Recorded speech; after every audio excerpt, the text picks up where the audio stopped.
Hi everyone, my name is Sandy and I'm the nurse with the Cogsville. And this is the next of a series of educational videos on medical and nursing topics. This is optional, and if you have any suggestions for me for future topics, please let me know.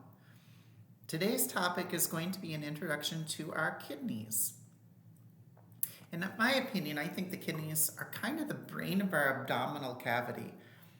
They have so many functions and purposes that it's really hard to give you an intro in just 10 minutes, but I will do my best.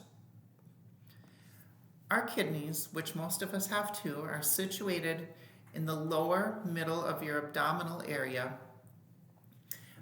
near the back, and are just a little smaller than your closed fist.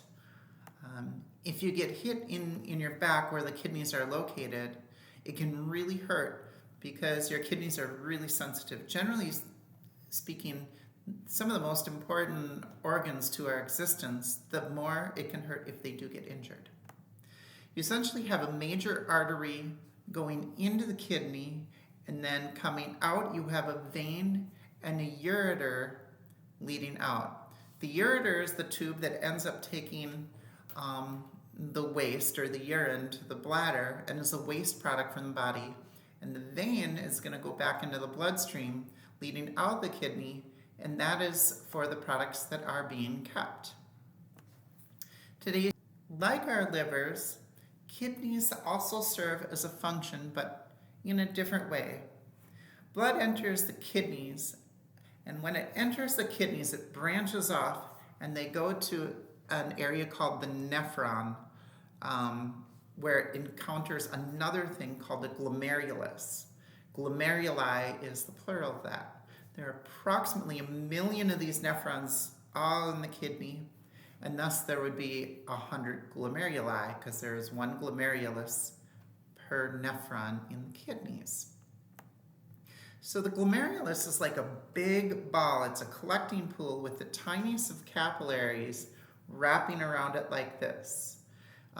These capillaries all have openings in them called fenestrations that allow some of the small molecules to seep into the glomerulus, allows water and other waste products to go into this collecting pool. When someone has high blood sugar, a larger molecule like glucose could slip through as well, and then it's going to get into the urine.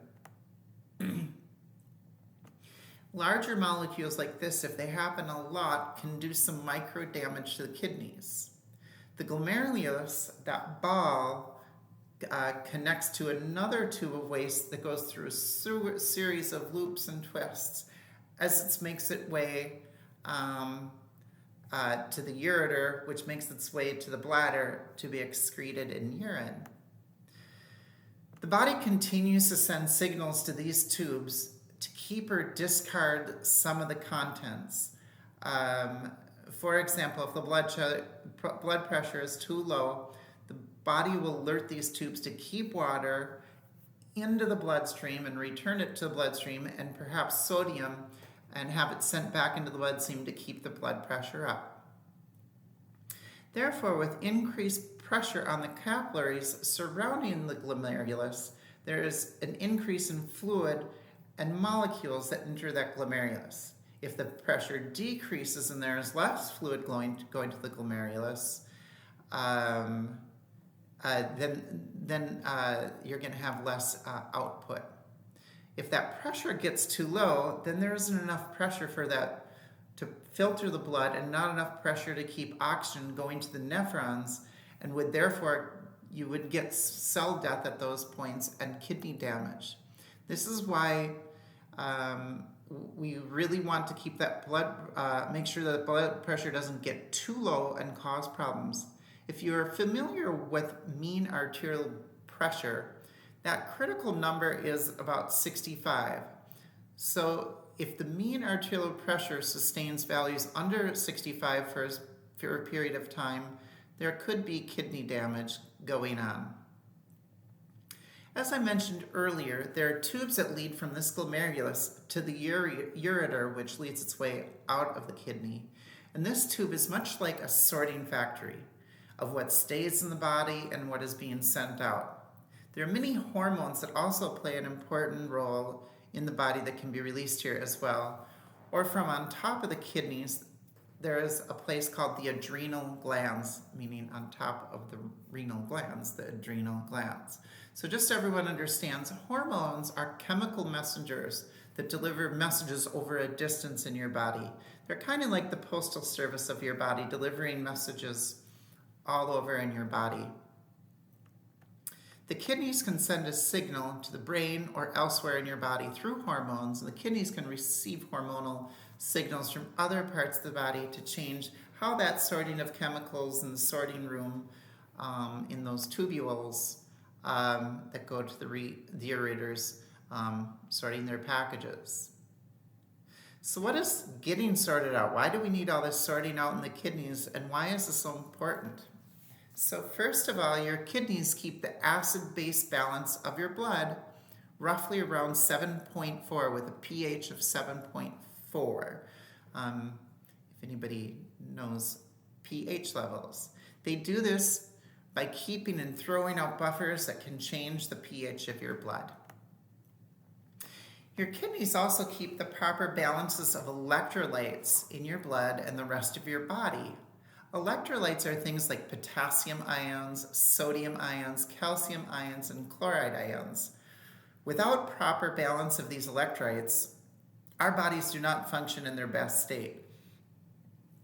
This can lead to something that we all probably feel at times, like a leg cramp, when our potassium levels are low, all the way to extreme conditions with if our electrolytes get off, we can have a heart attack because the heart muscle cells are just not firing like they're supposed to because of electrolyte imbalances. The kidneys also help maintain the fluid that is not in the cells. We call this the extracellular fluid. If you have too much extracellular fluid, you're going to build up edema and weight gain in the form of water weight. Difficulty breathing can also happen because that fluid is being pushed into your lungs, and this is also going to cause high blood pressure. So our kidneys have to make sure they work so they are able to get rid of that extracellular fluid. On the other hand, through dehydration or other kidney damage that's going to excrete too much fluid, that can lead to low extracellular fluid levels, which is going to be dehydration. It can lead to shock, confusion, a fast heart rate, fast breathing, and can eventually lead to coma or seizures. Additionally, the kidneys maintain blood pressure. There are several ways that they do this. One, as I mentioned earlier, is by keeping or discarding fluid. By keeping fluid, our vessels have more fluid in them, pushing up the pressure on the walls of those vessels, and when those tubules discard the fluid, it decreases the amount of fluid in our vessels and thus lowering our blood pressure. The kidneys also keep and get rid of sodium in the bloodstream that can raise or lower your blood pressure well. In order to maintain blood pressure, our kidneys work in a hormone signaling system known as the renin-angiotensin-aldosterone system, which is continually sending signals using the hormones angiotensin and aldosterone primarily, along with others.